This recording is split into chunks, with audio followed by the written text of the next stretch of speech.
Hi there, this is Bruno from SpainGuru, and this is the Moving to Spain webinar. Today is Monday, 29th of September 2025. And the objectives of this webinar, hopefully you will gain today a clear step-by-step roadmap to relocate to Spain and some guidance on legal, financial, and lifestyle planning, insights to choose the best location for your needs, and key preparation tips. Also, hopefully you'll gain some practical tools and confidence to make your move a success. The content of this webinar is for information purposes only and is not legal or financial advice. A little bit about SpainGuru. Our objective is facilitating the relocation process for English-speaking foreigners. Since 2014, you can find wonderful reviews on Trustpilot and on Google Business, so you are in very good hands.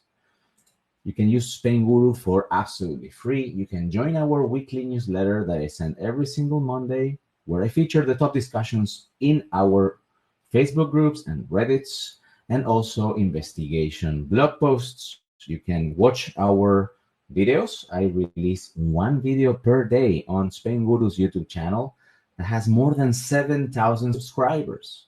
You can join our other 5 webinars that we hold every 15 days and read our almost 2,000 articles, visa guides, Spain destinations, and so much more. There is a huge community from SpainGuru, and we have several groups related to immigration, to different visas like Spanish non-lucrative visa, digital nomad visa, and so much more, with a total aggregated amount of members of 150,000. And if you want to get professional advice in the different things that you need to move to Spain, at the very least, I highly recommend you engaging with an immigration lawyer and a tax advisor. At the very least, you can find them on SpainGuru.es and also other services like financial planners, visa compliant health insurances, medical certificates for visa applications, sworn translations for many Spanish procedures, apostille services in the US and UK, and many more services like bank accounts, money transfer services, property rentals, mortgages, and so much more. Actually, I'm going to share my screen very briefly so you can see how you can use SpainGuru. I think it is a very relevant thing to comment today, because if you are planning to move to Spain, SpainGuru is free, and there's not so many portals out there that can say that. And here you can find our Move to Spain checklist. If you push that button, you can start your process with very clear steps starting 12 months before your intended move to Spain. But not only that, but also key tips on how to arrive to Spain as well, with articles, videos, and so much more. You can go back and forth, and all this is for free, okay? Because you will find portals out there that they will sell you this, but here you can just play around, watch the videos, read the articles, and so much more for absolutely free. So that's very important, in my opinion, to know how SpainGuru can help you move to Spain. Now, let's talk about the stages of the project of moving to Spain. I have identified 9 stages. We'd love to talk about first, establishing your vision, your perfect life in Spain, the schedule or roadmap, where you're moving, destination, the budget, okay, money matters, immigration status, housing, how you find a place to live in Spain, arrival steps, how you build a community once you are in Spain, and the emotional journey stages you're gonna probably go through once you move to Spain. And let's start by the vision. The vision is extremely important because it will guide your decisions when you find crossroads. You will always have several alternatives on which decision to take, but if you have crafted correctly a vision, you will have it easier to decide between the different options. Therefore, if you do this exercise, you will for sure have a better chance of success or a smoother move experience. How you do this, okay? You will start by defining your ideal day to day. right? You will imagine yourself, picture yourself living in Spain, and you will ask yourself specific questions, practical questions. How is going to be your work-life balance? How do you imagine your social life in Spain? What type of activities you will do, and where you're going to be doing them? Are you going to be in a city, in a coastal town, rural area, in a small town versus a big city? It's important, right, to start imagining that. And then you can go into more practical things. Would you need to be close to healthcare centers? Would you need schools? Those schools should be international schools. Are you interested in having shopping areas nearby? Transportation, local transportation. Are you okay depending on the car? Are you okay using the public transportation? What if you want to travel inside Spain, Europe, or even go back every now and then or frequently to your home countries? All those things you have to ask yourself in order to picture your life in Spain. Okay. Then starting maybe to build a list of potential places where you move, investigating festivals, food, art, sports that you could do, and potentially involving yourself with the community, the local community, expats or locals, right? Now, once you have this, you can zoom out. You started with your ideal day to day. What are you going to do in the morning, in the afternoon, in the evening? But now you're going to think in terms of weekdays versus weekends. What are you going to do during the weekdays? What are you going to do during the weekends, right? And then you can zoom out in the calendar and think, what are you going to do in January? What are you going to do in February, in August, Christmas time? Yes. Are there going to be variations, right? So really do this mental exercise and even writing it down. I will give you a workshop that you can do to work on your vision, okay? And think about your long-term goals, right? Are you planning to stay in Spain for a little while, for a longer while, like a few years even, staying for retirement purposes? Are you just taking a sabbatical year and then you're planning to go back to work your home countries? All this needs to be discussed, okay? And you have to be a little bit selfish, because in the end, if you're planning to move to Spain, is to have a great life and to feel at home. And in order to feel that, you probably have non-negotiables. You probably have a few things that you definitely want to have. You have to identify those three must-haves and write them down, right? So, as I mentioned, here's a workshop. First one, define your three non-negotiables, visualize your perfect day, perfect week, perfect month, even perfect year, and start to create your vision board. You can write down everything that you imagine. You can use images that you can cut from magazines. You can use separate words or symbols that represent what you want. And extremely important, step 4, share and refine. You should discuss this if you're moving together with your family, with your spouse, with your children. Eventually, discuss this with your partner, with your children even, right? So that you understand and they understand the idea that you have in order to move to Spain. Also, it's interesting if you can also challenge your ideas and receive feedback from your friends, from your family, or joining Facebook groups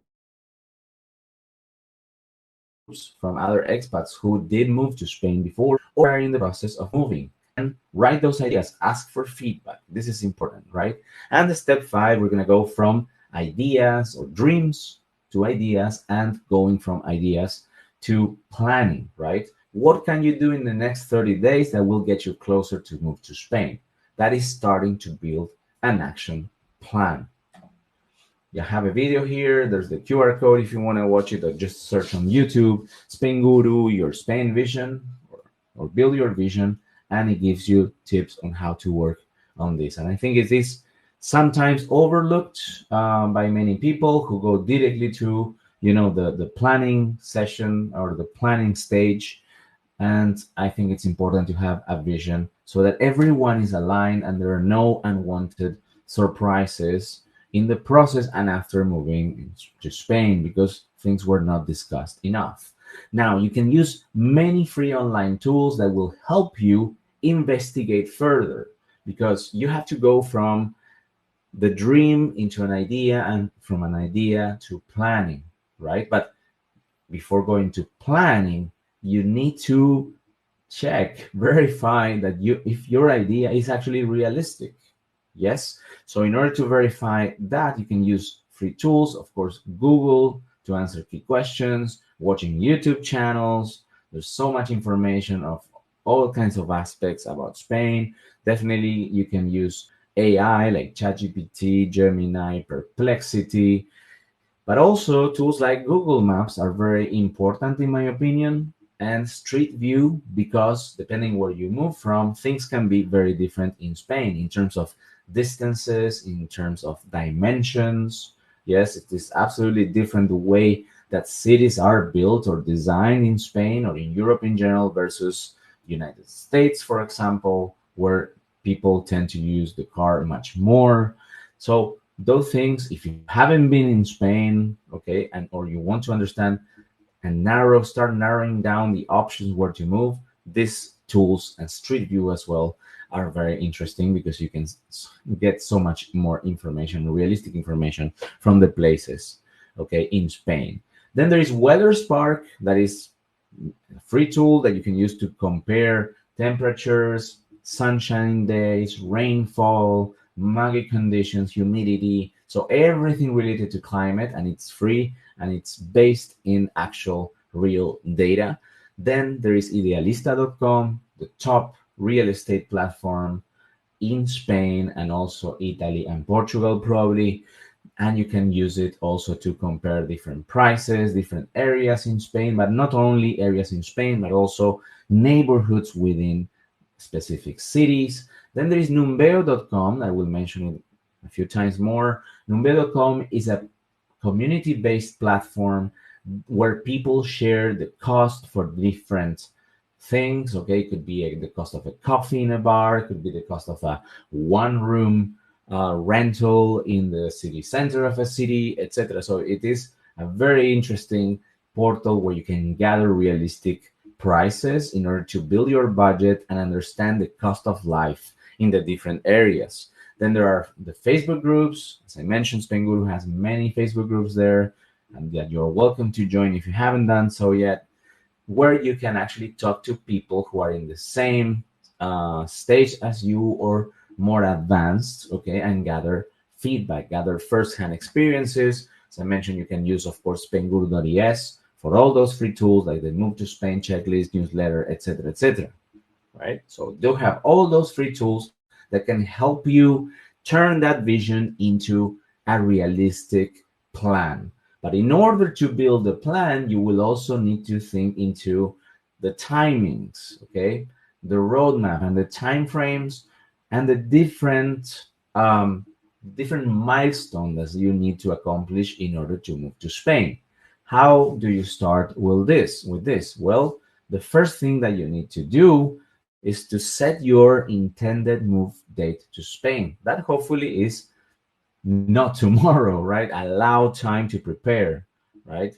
Maybe a year in advance, okay, a year and a half in advance. So you identify that intended move to Spain and you work backwards from there, identifying the things that you need to do in order to hit that goal of moving to Spain on a certain date. Those milestones typically will be visa applications, solve your housing if you need to sell your house in your home country, if you're moving with a family, maybe doing a transition of the school of your children or your job transition if you're working, etc., right? So you will identify all those milestones, assign different time frames to fix or to solve those parts of the puzzle, okay? And also you will have to calculate a margin of error, because you know that we don't control everything and things always tend to take longer than we initially expect. So you have to be flexible and allow a margin of error for each of those time frames. For building your schedule or roadmap, here's a worksheet that you can print or you can screenshot it. First, identify when you want to move to Spain. Second, identify your main milestones. Then start to build a roadmap, not only for what you can do in the next 30 days, but what you can do in the different time blocks of 3 months, for example, before your intended move to Spain. For example, between 12 and 6 months before I move, what are the things that I should start working on? 6 to 3 months, 3 to 1 month, the final week before moving, and even after moving. For that, you can, of course, use the Move to Spain checklist tool on SpainGuru that will give you a very clear inspiration, let's say, to build your specific roadmap. Then step 4 is anticipating challenges, right? What could be blocks on your way? Yes, what could be difficult for you? And specifically think on your personal situation. For example, not everyone needs to sell a house before moving to Spain. Or if you don't want to sell your house, you're gonna maybe rent it. You need to find a property manager for that, right? So maybe those things could be specific to you. But sometimes we don't know what we don't know. So joining the community and seeing the experience of other people. For example, this is a screenshot of a couple who moved from London to Alicante, or a young couple who moved to New York City to Andalusia, who shared their experience and also told everyone what the blocks were, where they found friction in their process. So you can use those for inspirations and, of course, asking directly how they solved those problems. Now that you have worked on a roadmap, maybe it's also a good way to see it in different perspectives, especially in terms of time frame. Using this type of chart, it's called a Gantt chart, can help you understand that a few things may be very quick, very easy, but a few things you'll need to be patient and allow eventually several months to accomplish. For example, the visa processing, right? That can take weeks, even months. So it's something that you need to think about. In this case, you can see the chart. Every bar or column is a month, and it has 11 months. You can see for vision and destination the first month. Then on the second month, once you have your vision, the immigration and tax planning, budget, and schedule. And once you build all that and you did further investigation, you would review your vision and have, let's say, a realistic vision that complies with your 3 non-negotiables for having a great life in Spain. Then potentially starting the visa process after having had immigration advice, after having had tax advice. Potentially you would decide the right immigration pathway that ensures that your taxes are also something that it's that you know that you have simulated before moving to Spain, and potentially maybe start with your house sale process and planning for your move process and your arrival in Spain. This is another way to see it. But every milestone is a project in itself. Let's say that moving to Spain is a big project, but you have each milestone as a sub-project. And I have borrowed this slide from my non-lucrative visa webinar that takes 2 hours. I go really in depth into this kind of visa. I also have the digital nomad visa webinar, 1 hour and a half, also in depth. But what I want to say is that just for the visa processing, you have to be very organized, very meticulous. You have to gather documentation. You have to understand that a lot of documents need to be gathered again. For example, you cannot use old marriage certificates. You cannot use old background checks. You have to get all those certificates, new certificates, and they have a certain validity period. So you will have to time your visa application correctly and understand that that type of visa is the one that you need in order to have a, let's say, mid and long-term strategy for being in Spain. This is also very important. A lot of people say, oh yeah, this is the kind of visa that I want in order to get to Spain, but they're not thinking about the long term. Would you like to stay longer in Spain? Then there are different requirements that you need to start thinking from day one, right? So you can see here, for example, non-lucrative visa, police check, marriage certificate, birth certificate during the second month with a validity period usually of 6 months. But then you would have to get financial documents. You need to apostille and sworn translate a few of the official documents, medical certificates, health insurance if you are not a UK retiree, that potentially you could use the S1 form instead, etc., etc. So yes, this is a sub-project. okay, and has to be also thought as such, because you have to be very organized, and it has a very, very strong impact in your overall moving to Spain project. To help you with organizing yourself with all these different things, you can use tools like Trello, for example, or Google Sheets. I love Trello. All these are free. Trello is a card based project management tool. You basically set up columns like to-do list, work in progress, and done, and you're just moving the cards from left to right while you're finishing or accomplishing each of the different tasks. So Trello is a great tool. It's free. You can share it with others. You can collaborate with others. Google Sheets is also very nice because you have everything in one single page, but it doesn't have property management capabilities. And a lot of people just use it for simplicity, but it's also easy to lose track of your deadlines. For that, you could maybe combine it with Google Calendar, and make sure that you're adding all your deadlines into calendar just to make sure you don't miss anything. And again, if you haven't done so, join the Facebook groups and share all this, because people will be able to inform you with updated time frames. There are a lot of people on the Non-Creative Visa group or Digital Nomad Visa group, Moving to Spain group, asking about the different time frames in the different consulates for the different procedures, because sometimes it takes days, sometimes weeks, sometimes months. So it's something that you need to think about and be updated.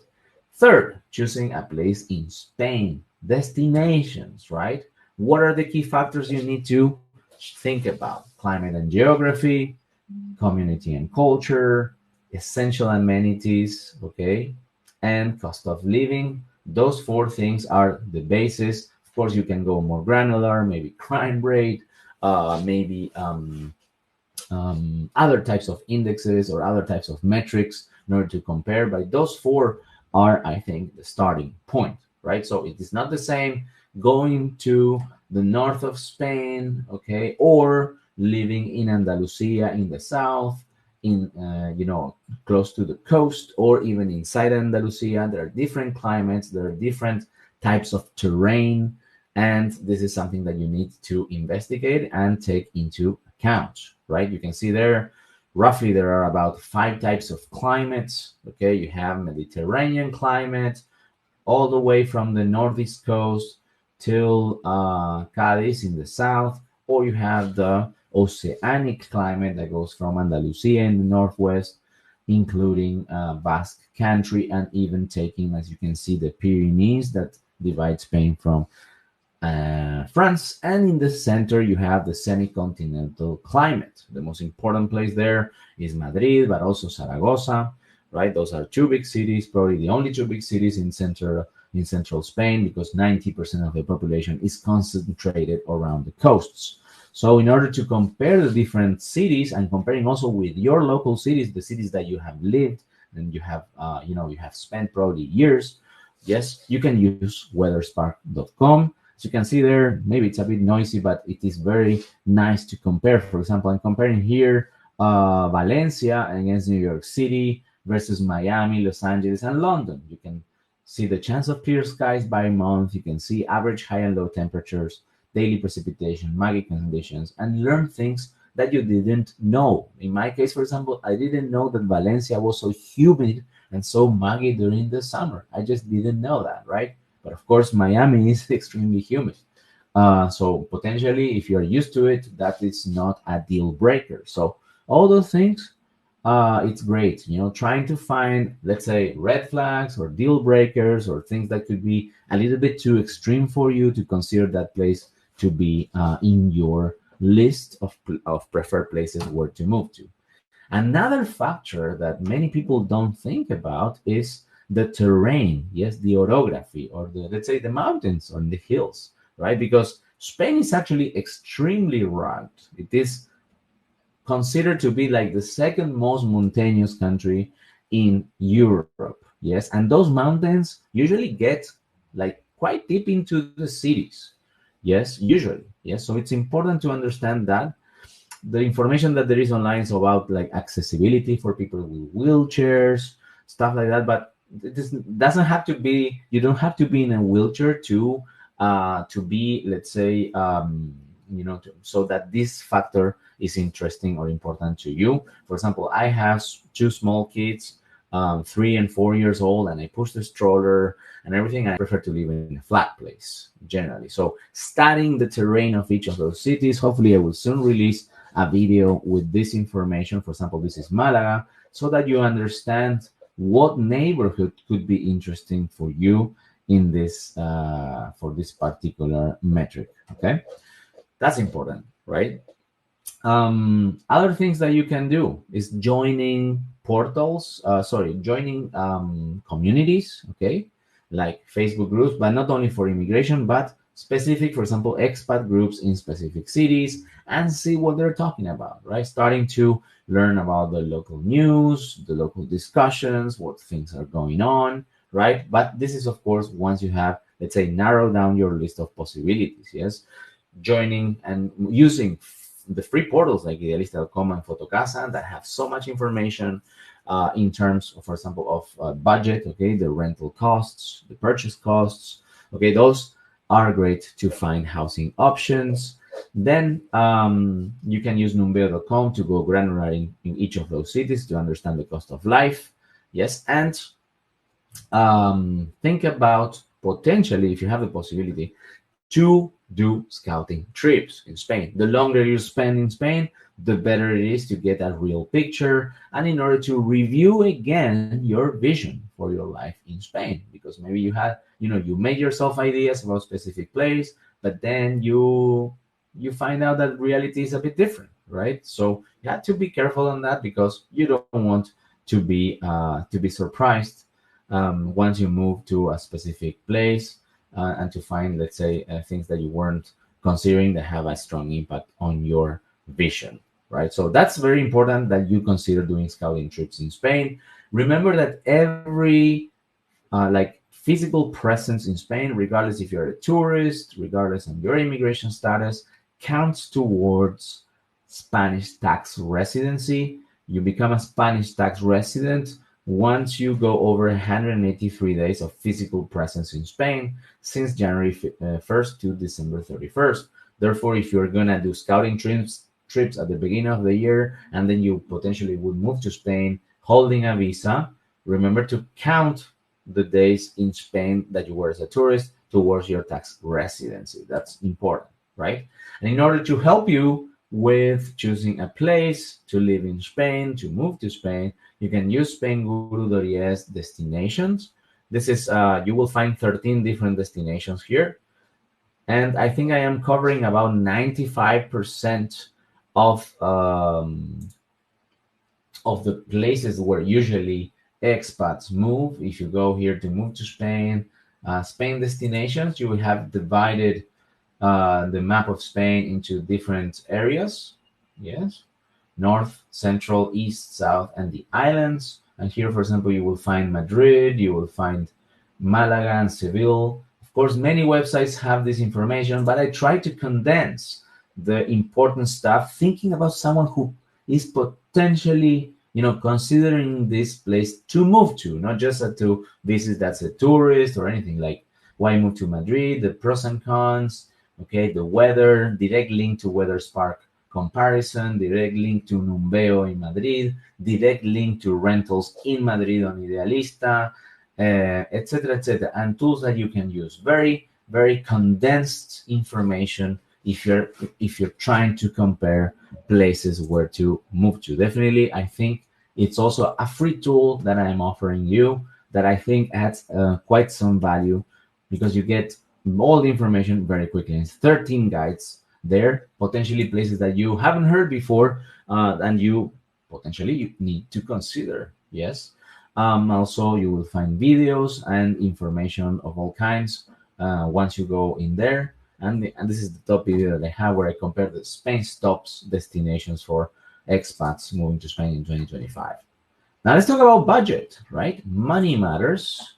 Yes, and of course, it will depend on what kind of lifestyle you want to have in Spain, where you're moving to Spain, which neighborhood in a specific city. There's so much variation. There's so many different, let's say, levels of budget, okay, and potential scenarios, right? It will depend if you're gonna be renting. It depends if you're gonna be buying with a mortgage or not.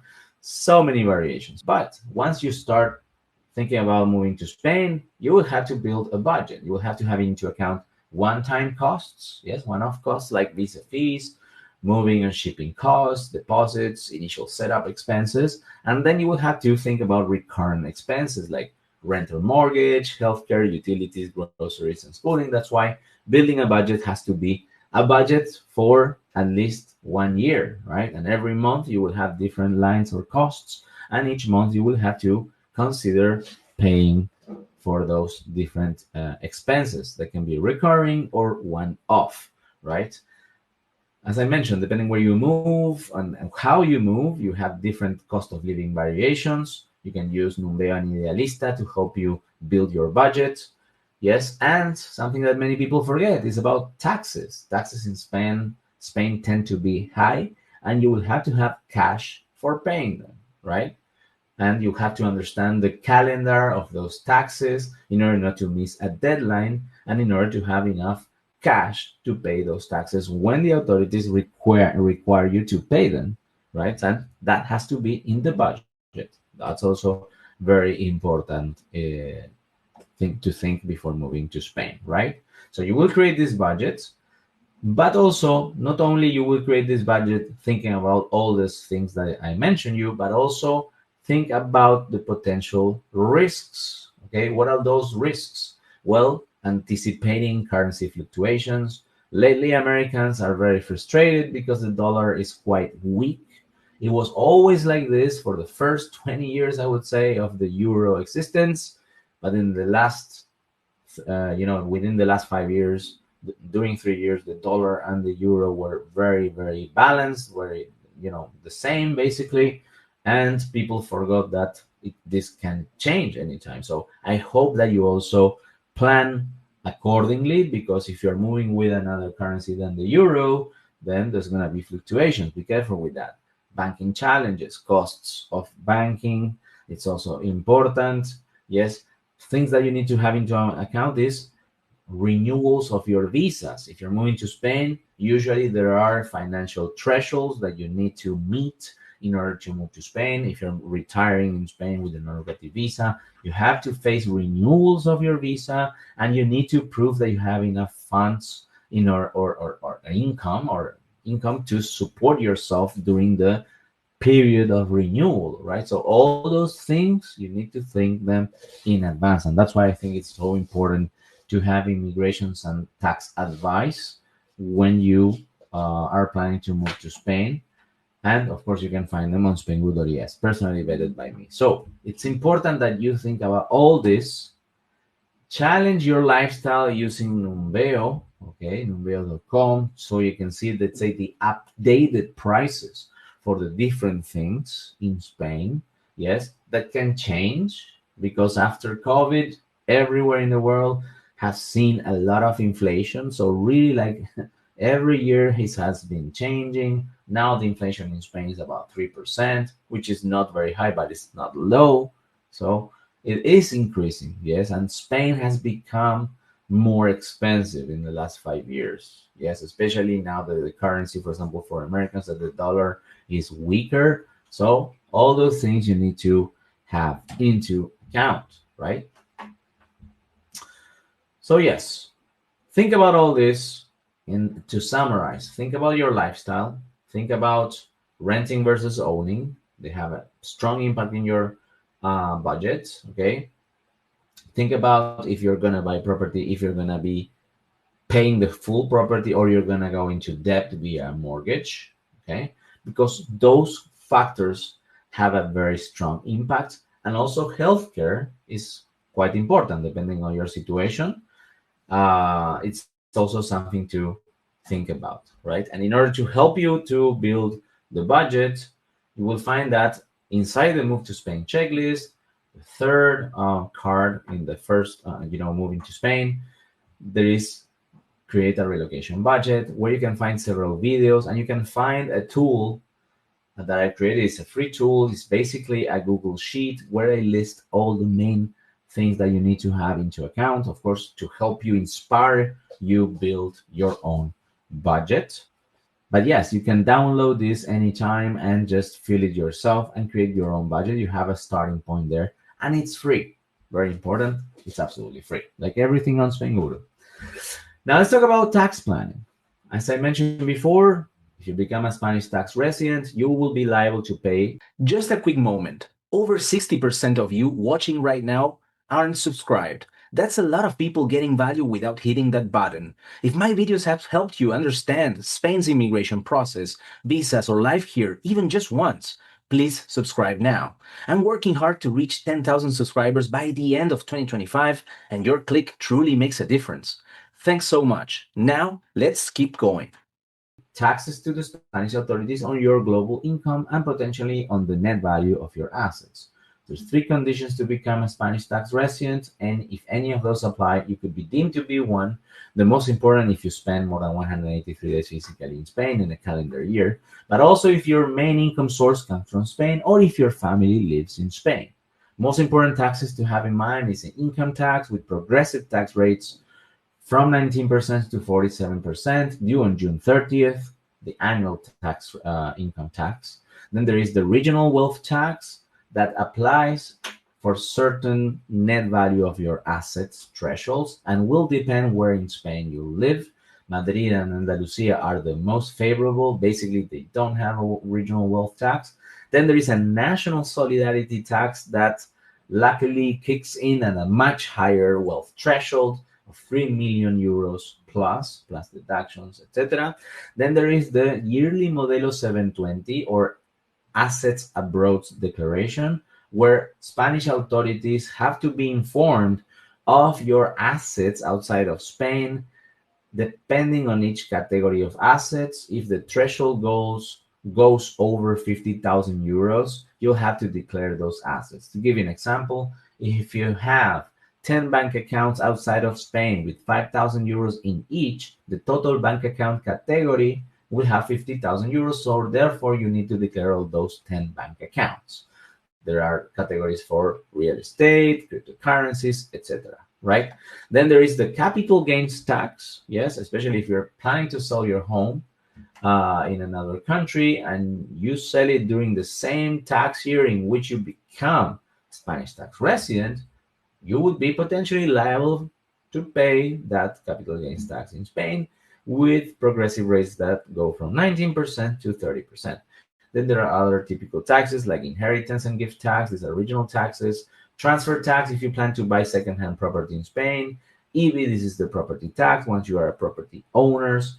And then also remember that there are 2 tax regimes in Spain. The ordinary or normal regime, common regime for everyone in Spain, or there is the special tax regime called Beckham law that applies mostly to employees who are moving to Spain and haven't been resident in Spain for the last 5 years. So potentially you could be eligible for paying a 24% flat rate on your income, and that could be very advantageous, right? So as always, recommend you.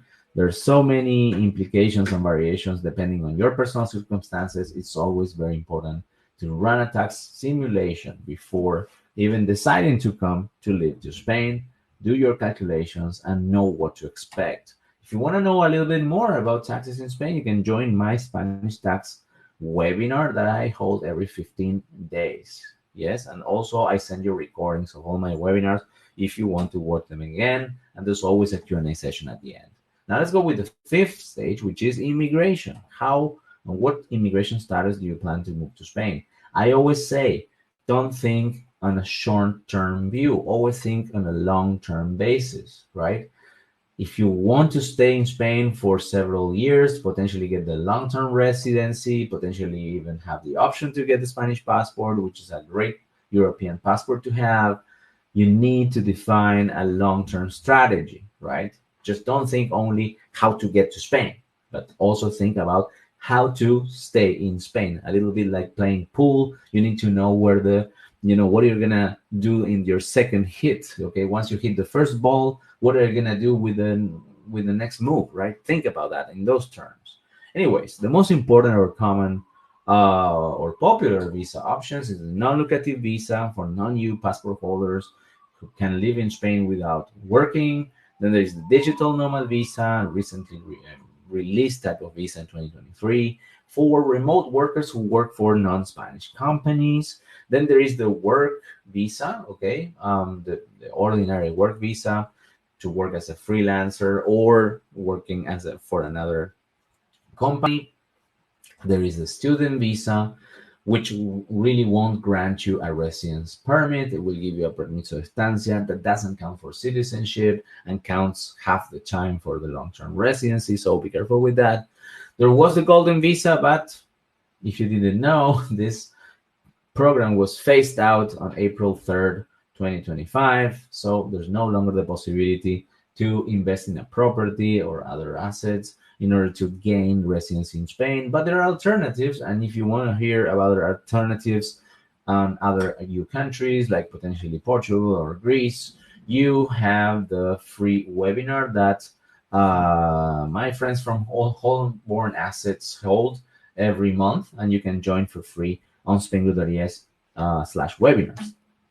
Key considerations: remember, each visa is very different. Some visas you can apply from within Spain, some you cannot do it. You have to do it from your Spanish consulate abroad. There are strong implications. There are different time frames, different costs, even different laws define the different visas. So there are very, very big variations. So depending on what you're going to apply, you will have to have that in mind in your moving to Spain process. Okay, hopefully, and I highly recommend you going with professional help that helps you do this move more smoothly. Okay, so also remember that you could be rejected of your visa just for formalities like wrong paperwork, because of timings, because of papers expiring. There's many different reasons. So something also you have to be careful, right? So it's important that you get a visa in order to move to Spain legally and do all the different steps so you don't have problems, okay, to find housing once you move in Spain, to open bank accounts once you move in Spain, etc., etc., right?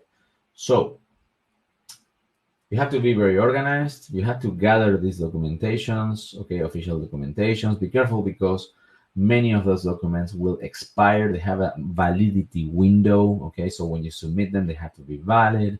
Remember that many of those documents will need to be apostilled or legalized by the authorities that issued them. This takes time. Remember that in most cases you will need to sworn translate those documents. That also takes a little bit of time, and it's also cost. You can find recommended sworn translators in SpainGuru.es, okay? And also, in many cases, you potentially need to get a compliant health insurance to make sure, because the Spanish state doesn't want you to become a burden, okay, in their Spanish healthcare system. Therefore, with many situations, you will probably need to hire a private health insurance that mimics the same coverage as the Spanish healthcare, and you can find that also on SpainGuru.es.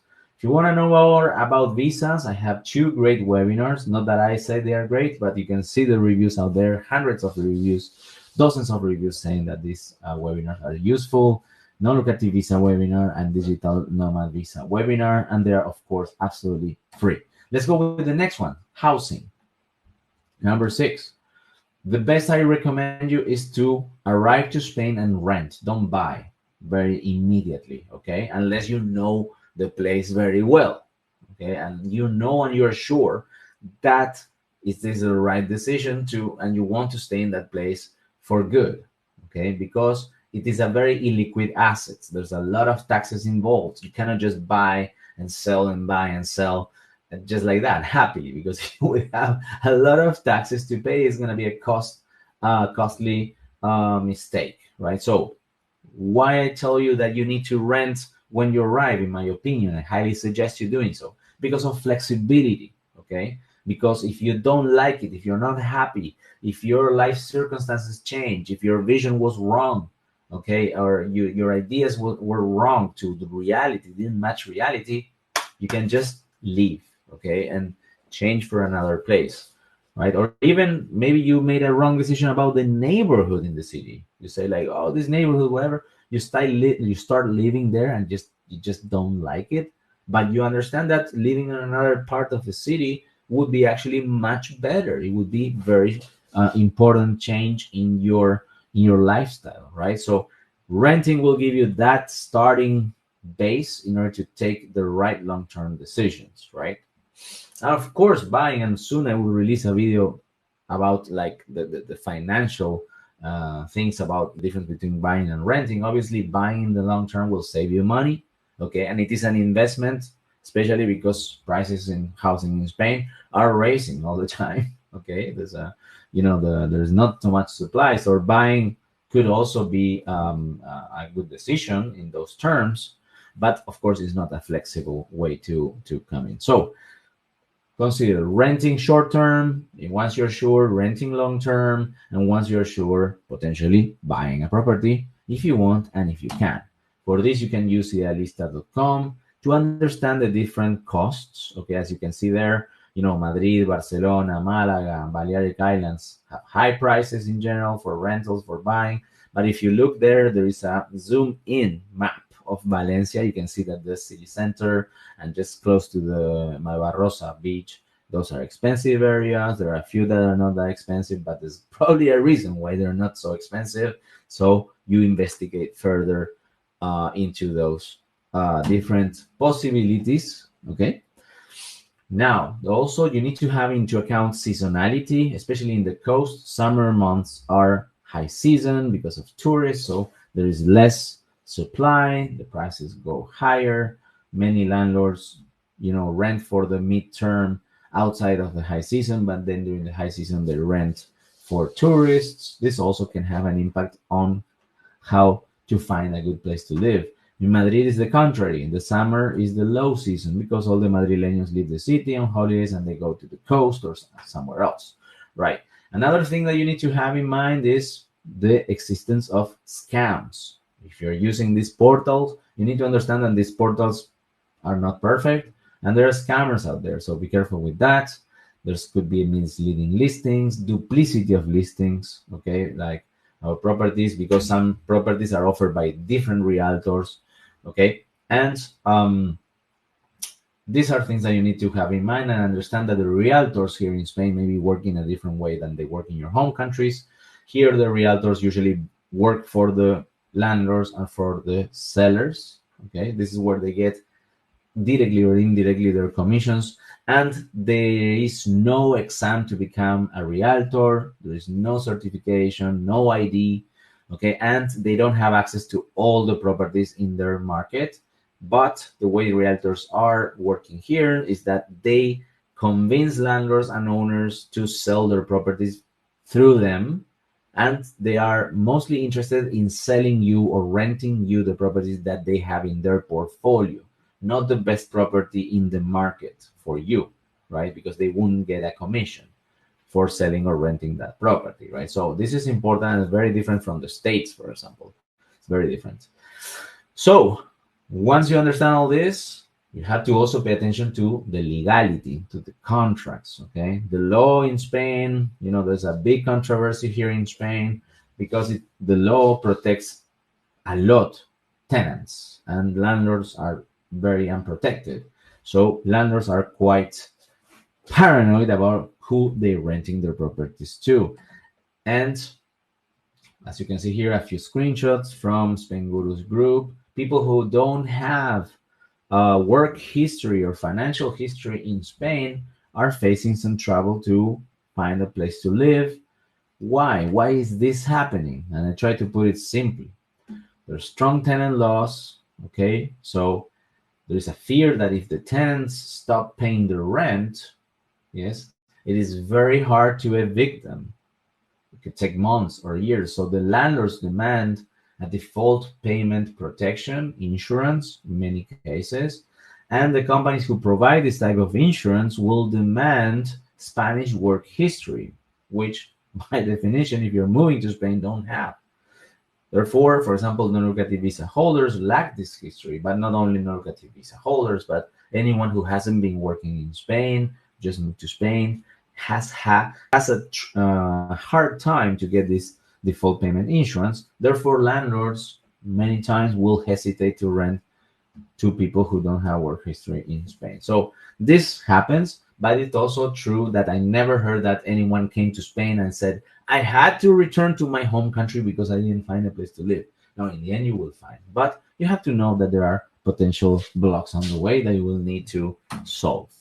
Yes. Now, 7, arrival steps. And this is one of the parts in my Move to Spain checklist that I have. But summarize here. First, you need to prove when you enter Spain by getting a stamp from the Spanish authorities. If you're coming in from outside Schengen, you will get an immigration from Spain and you get a stamp. But if you're coming from a Schengen country like France, Portugal, Italy, etc., you will not see immigration control. Therefore, you will lack a stamp. And some people say that they had problems once they go to get the residency cards because they don't have proof of when they entered. Some they use their boarding passes, some use some gas tickets, but the best you can do is to get a declaración de entrada paper from a police station once you enter Spain. I have an article about that. Second, very important, in most cases, in order to get your residency card and other procedures, you'll have to prove your address, that you're living in the place you're living, right? Best proof of address is the empadronamiento or padrón, which is a certificate that the city hall of the city where you live provides. Once you show your ID, your immigration status, you show your rental contract. Not all rental contracts are good for empadronamiento. Many city halls don't accept contracts that are for less than 6 months. And this is something that you need to find out. But it's important that you get your empadronamiento. Then, highly recommended is opening a non-resident bank account. You'll need to pay your rent, your utilities, etc. So having a non-resident bank account is very common. You go to a brick-and-mortar bank, Santander, BBVA, La Caixa, Sabadell, Caja, all those banks offer non-resident bank accounts, and it's very, very useful. Then, obtaining SIM cards for Spain and an option to also continue using your home country phone, right? Both are very important because you need to receive SMS from your home country, from your bank account, for example, in the US or UK or Canada. Many times they require that you have a working phone so you can, confirm that you are the person that you're saying you are in order to enter your account and use it. And the same happens in Spain. You need a Spanish phone number also because many procedures, the authorities will send you SMS with links for confirmation, for appointments, etc. So having those two numbers, like home country number plus Spanish number, I think it is absolutely key. And I have information on SpainGuru, whether you come from the UK or the USA, the best options experts recommend. Then you have to apply for your foreigner's ID card or TIE card or Tarjeta de Identidad Extranjero. This is the plastic card that proves that you are a resident of Spain. You officially have 30 days to get it, but no one can do it because there's not too many police station appointments. So it will take you longer, but remember that you have to get it, the residency card. And depending on the visa that you got in order to, that will grant you right to obtain the residency, there are different timings for doing so. And 6, I just added another bonus tip, which is applying for your digital certificate and clave. Those are digital certificates. Those two, they're a bit different. The digital certificate is the best because it's the only one accepted for certain procedures like visa renewals. Okay, and you do it online. It's much easier than getting an appointment and going to a foreign office. And the way you do it is like you go to a website. I have an article that I recently published on all the steps. But basically, you go to the Fábrica de Moneda website. They will give you a code. You go to an office of the, a tax office. You show your ID. They see that you are a real person, and they will give you a code that you download in your computer, and then installs a certificate that you can use to sign your paper submissions. So that's very important as well. And you should do this as soon as you got your residency card. As I mentioned, there's many banks out there that offer non-resident bank accounts, but also there is the problem of sending money from your home countries into a Spanish bank account.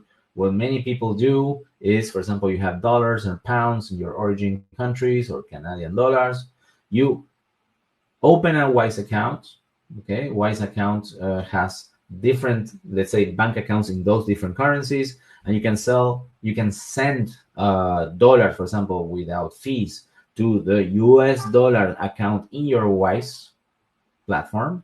Then you transform it to euros within Wise. Okay, you will send into euros into a euro account inside Wise, and then you can send a normal transfer to your non-resident bank account in Spain. Yes. So the only fees that you will face is just the currency conversion, which are very good fees inside Wise, and it's very very easy. The UI user experience is very good. The interface is very friendly, so I highly recommend Wise, which I used for many years. There also for my professional activities. I have clients from all over the world, and I provide them with payment details in their home currency, so they don't have to pay any fee. So it's really really good. I really love Wise, and I don't get any commission for selling you Wise. Trust me, no commission. Even though I have a friend code out there, but they told me no, we don't give you any commissions anymore. So, but still, I recommend them, and that's why they did it, because they know I love Wise, and I would recommend it even without a commission. So we mentioned also the phone numbers. We already talked about that. Okay. And now we're going to talk about the community. Okay. Number 8, we only have 8 and 9 stages left to talk. But basically, once you move to Spain, you have 2 options. Okay. Stay in your little bubble or open yourself to your new life. Which one would you choose? Okay. If you choose the second one, you have to build connections. Join expat groups, join local communities, local clubs, join local language exchanges where people meet just to talk in the different languages. Okay, practice Spanish, join a language Spanish course. There are free courses in each city hall in towns in Spain, are very, very cheap, very affordable, right? So you can also do like artistic activities like dance classes or sports, okay, or art workshops. Like try to open yourself and start to be, let's say, welcoming, having new friends, new connections. Also, people volunteer sometimes, okay, and attend festivals and join neighborhood groups. So that's very important, because not only you will feel at home much faster, but also in the event of having a problem, you will have a support network next to you. That's extremely important. And from all these things, I want to also make sure that you understand that Spain is very welcoming to foreigners who never learn Spanish. There's nothing wrong. You will not be pointed on the street like, oh, you don't speak Spanish or anything. And I love that from Spain. On the other hand, I highly recommend you learning Spanish, because honestly, not many Spaniards speak English. Most of my Spanish friends, funny enough that they live in a very cosmopolitan area with a lot of tourists from all over Europe and everything, none of them speak English. None of them. And it's very important that you connect with the locals. Okay, in my opinion, it really makes a difference. And also because the Spaniards are generally wonderful people. Okay, very friendly, very nice, and of course they are the locals. So learning Spanish, you can do it for free using apps like Duolingo. You can also join adults courses that you can find on SpainGuru.es, award-winning adult courses. You can also find online tutors. Okay, you can have calls with native speakers. Okay, for very affordable prices and in a very flexible way. But definitely investing in learning Spanish, I think, will change your life in Spain. Okay. Also, as I mentioned before, join local Facebook expat groups. Okay. Some people say like, why do you want to meet other expats? You're moving to Spain. You're not staying in your home country. But I think it is very valuable to connect with people like you in the end, who is living in that area, who knows what to recommend, etc. And they're, I'm sure, wonderful people too. They don't have to be Spaniards, right? Anyone counts, in my opinion. You don't need to build walls between you and all the possibilities of building a better life for you, right? So, last stage I wanted to mention is the emotional journey. Something that not many people talk about is that if you're a human being, and I'm sure you are, you will face different stages, right? In your move to Spain, if you're moving to Spain process, especially people get very frustrated with bureaucracy or many other things. Okay, but basically you will face 3 important stages. Honeymoon, where everything is excitement and adventure, but then you'll get a reality check. Especially the honeymoon would be during the idea, right? Or dream periods, okay? Your scouting trip. Yes, these kind of things where you still didn't really start your process to move to Spain and go into the practical issues, going talking about, thinking about taxes, budget, thinking about the bureaucracy, the time frames, or the, things. Usually I never met anyone who enjoys, for example, selling a home, right? So all those things will be part of a reality check. And also, once you move to Spain, you will understand that this is a different country, okay, with different culture, with different things, and you sometimes you will get some little culture shocks, and you will have to face those in order to feel at home again. You will have to face that. You will have to accept those and embrace your new lifestyle, right? So remember, probably you will go through these different stages. Now, tips to face those stages is be patient, allow yourself time, adjust, okay, time to adjust. It can take 6 to 12 months. Most expats moving to Spain take several months to adjust, okay? And the way to help you is building that support network, building your community, your new connections, right? Because having friends and having people to trust around you will help you very, very much overcome any difficulties, right? I have videos about this that you can watch on SpainGuru's YouTube channel, Lonely in Spain, or what expats should know about living in Spain, and many other videos where I don't intend to be negative. I'm just basically putting forward information of people who have shared their experience, in different groups, and I had to categorize the different feelings or different regrets that people had, and how they overcame them. So interesting to watch those videos and just having in mind, because probably you're going to go through that. Tips: be flexible. Bureaucracy is slow. Remember to stay patient. Potentially invest in legal help, because it can be quite frustrating not to understand the bureaucracy. Learn Spanish, as we said. Keep an open mind. Okay.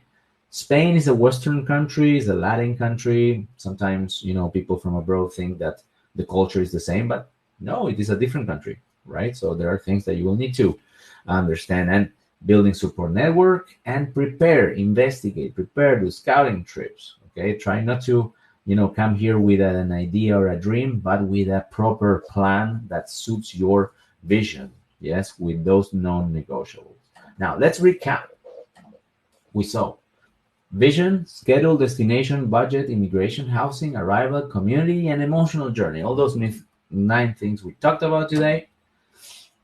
Remember that you can use SpainGuru for absolutely free. Everything is free, okay? And actually, I don't charge any of the people going on SpainGuru, only if you use my recommended vetted partners for legal help or immigration help. Of course, I get a kickback if someone decides to hire them, but of course, use anyone who you think is best for your move to Spain, but use someone, at least consult someone for immigration and taxes.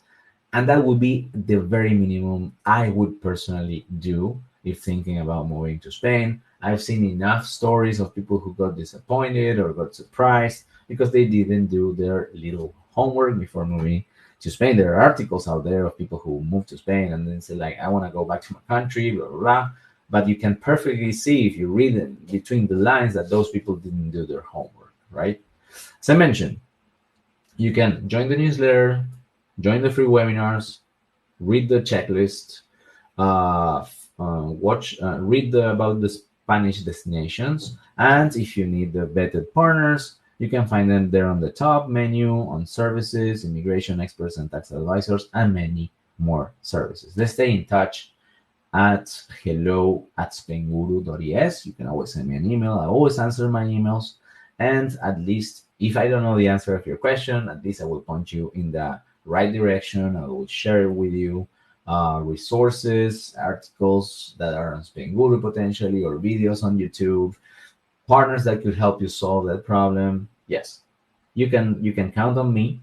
And of course, join the Facebook groups. Remember that the content of this webinar is for information purposes only, and is not legal advice. And the requirements listed here, if I mentioned a few things, but consider that this is, of course, not official. If you're planning to apply for a visa, okay, or if you want to know about taxes, check, of course, the official information. This is very important. Okay. Now, I don't see any questions in the chat box below. If anyone would like to ask any questions, I would be happy to answer it. And if you think that the information that I have shared today with you is useful, you can always leave a review on Trustpilot. There's a button there on the top, green bar with a red button. It will redirect you to Trustpilot, and where you can leave a review, whether you like to comment about this webinar if you think it is useful, or if you are using SpainGuru.es as a source of information or source of better services and you're happy with it. Of course, I would be highly grateful if you left a review on Trustpilot.